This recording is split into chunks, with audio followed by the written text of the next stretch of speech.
Sœur Marguerite avait 67 ans lorsque la mère supérieure a insisté pour qu'elle consulte un professionnel. « Vous n'allez pas bien », lui a dit mère Catherine avec une sincère inquiétude. « Depuis des mois, je constate de l'anxiété, de l'insomnie et des crises de panique. Nous devons prendre soin de votre santé mentale. » Le couvent Sainte-Thérèse d'Avignon avait conclu un accord avec un centre de santé mentale local. C'est ainsi que Marguerite s'est retrouvée assise dans une petite salle d'attente, un mardi de mars, les mains tremblantes, attendant sa première séance de thérapie. La porte s'ouvrit. « Sœur Marguerite ?» Une voix jeune et masculine. Elle se leva, se retourna et se figea. Le thérapeute était un jeune homme, très jeune, 28 ans, peut-être 30. Grand, cheveux bruns, lunettes, un sourire professionnel. « Je suis Julien Marchand. Entrez, je vous prie. » La première séance fut gênante. Marguerite n'avait jamais consulté de thérapeute auparavant, et encore moins un homme aussi jeune. Assise raide dans un fauteuil, elle écouta Julien lui expliquer le déroulement des séances. Confidentialité, structure de la thérapie, objectif. Sa voix était calme et professionnelle, mais sa jeunesse la perturbait. Elle aurait dû demander une thérapeute, plus âgée. « Qu'est-ce qui vous amène ici ?» demanda Julien. Marguerite hésita.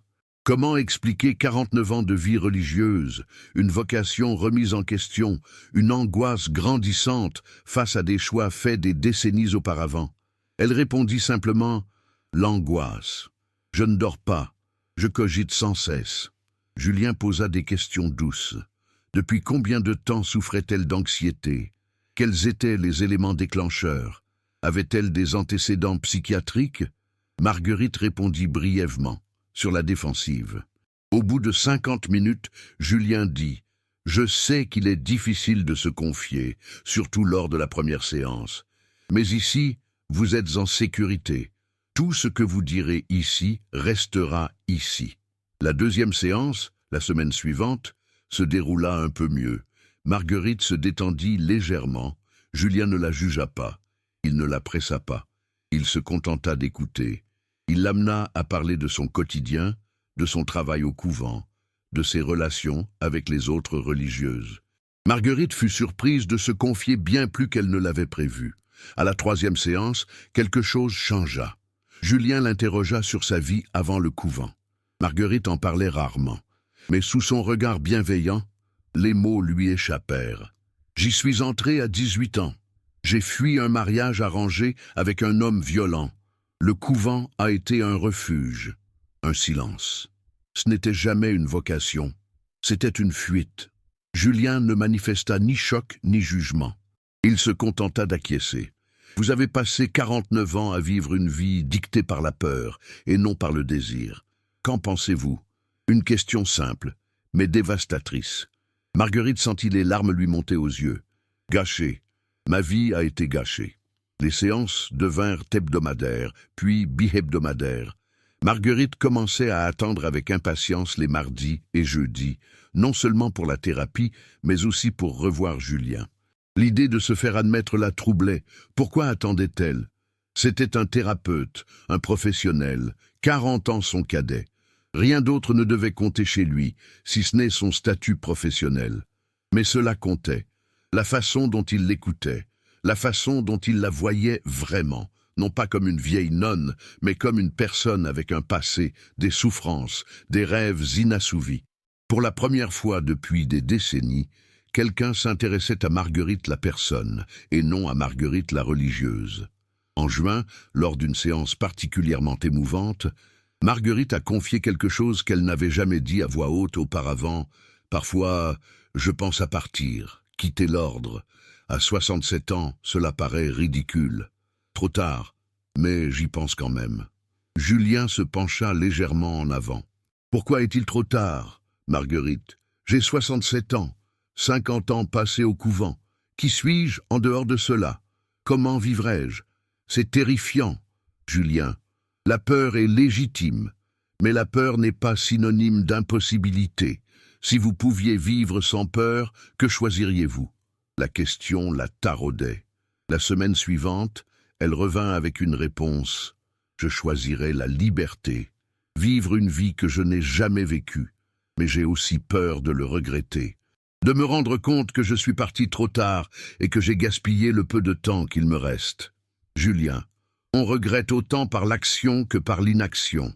Demandez-vous, que regretterez-vous le plus à 80 ans? Avoir essayé et échoué, ou ne jamais avoir essayé? Les conversations s'approfondissaient, dépassant le cadre habituel de la thérapie. Julien partageait des réflexions philosophiques, recommandait des livres, remettait en question ses idées reçues. Entre les séances, Marguerite se surprenait à penser à lui, à ses paroles, à ses sourires occasionnels, à la façon dont ses cheveux retombaient sur ses lunettes lorsqu'il se penchait pour prendre des notes. Il s'en est rendu compte en juillet.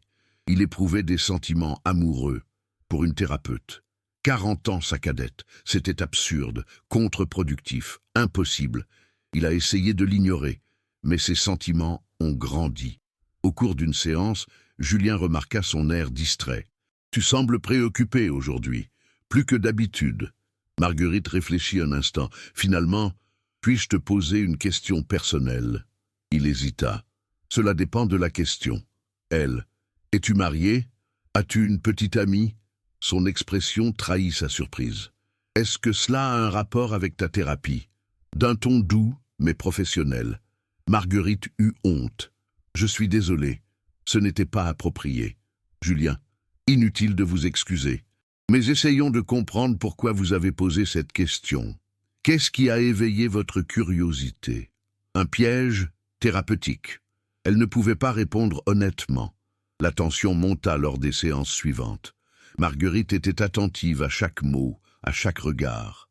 Julien garda son professionnalisme, mais elle se demandait, y avait-il eu des moments où lui aussi semblait affecté?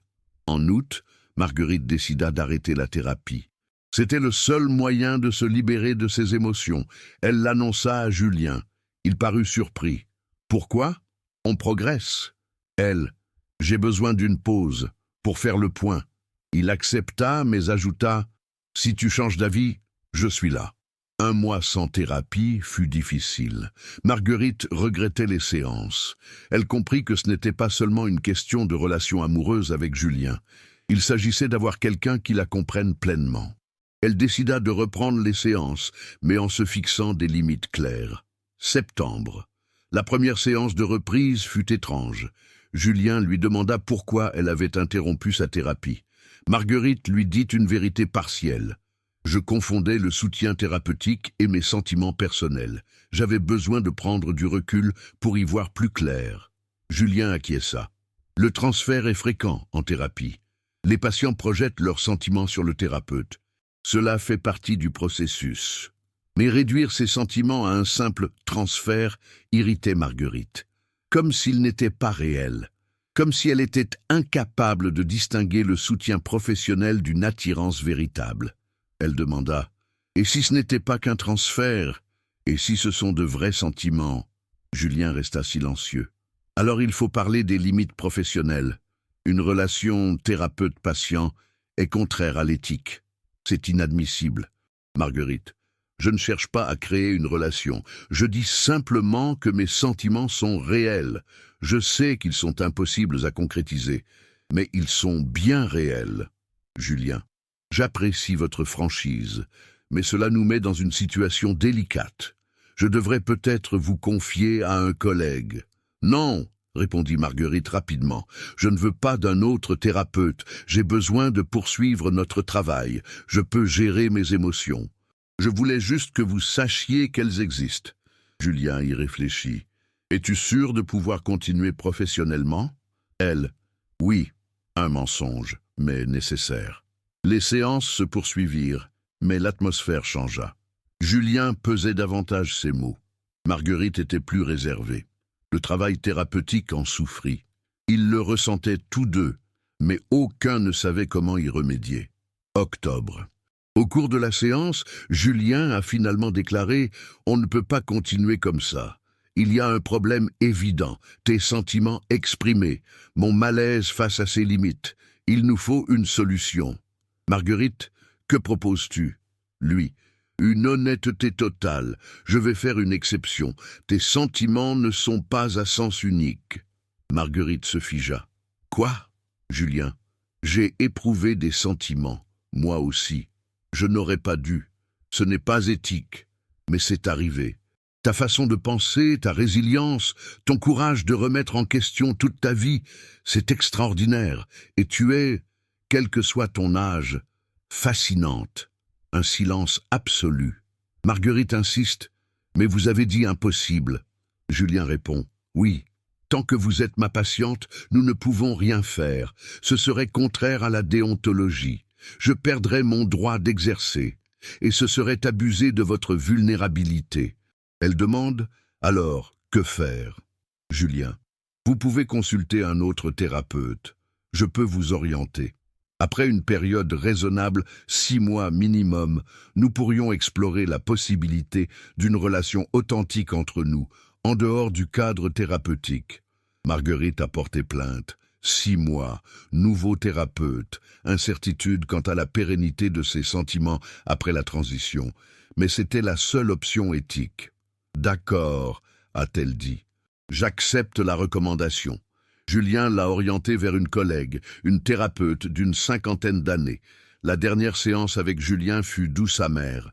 Merci, dit Marguerite, de m'avoir reçu, d'avoir été honnête, de m'avoir donné l'espoir qu'il n'est peut-être pas trop tard. Julien, il n'est pas trop tard. Il ne l'est jamais. Que vous décidiez ou non de quitter le couvent, vous méritez de vivre pleinement.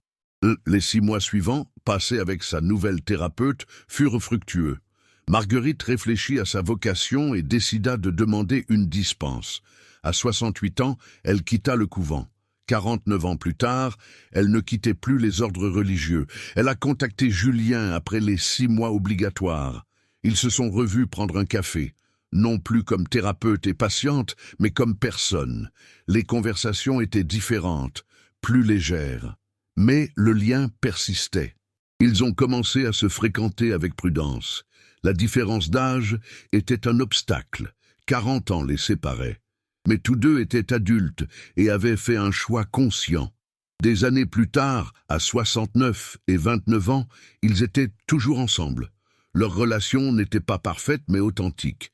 Marguerite apprit que l'amour n'avait pas de date de péremption, que 67 ans n'était pas un âge trop avancé pour recommencer, que le jeune thérapeute, censé l'aider uniquement sur le plan professionnel, l'avait involontairement aidé à vivre pleinement, et que parfois, la meilleure thérapie consistait à découvrir qu'elle méritait d'être aimée, quel que soit son âge, quelles que soient les circonstances. C'est le cadeau que Julien lui fit, non seulement en tant que thérapeute, mais aussi en tant qu'homme qui la voyait dans son intégralité et qui choisissait d'aimer celle qu'il voyait.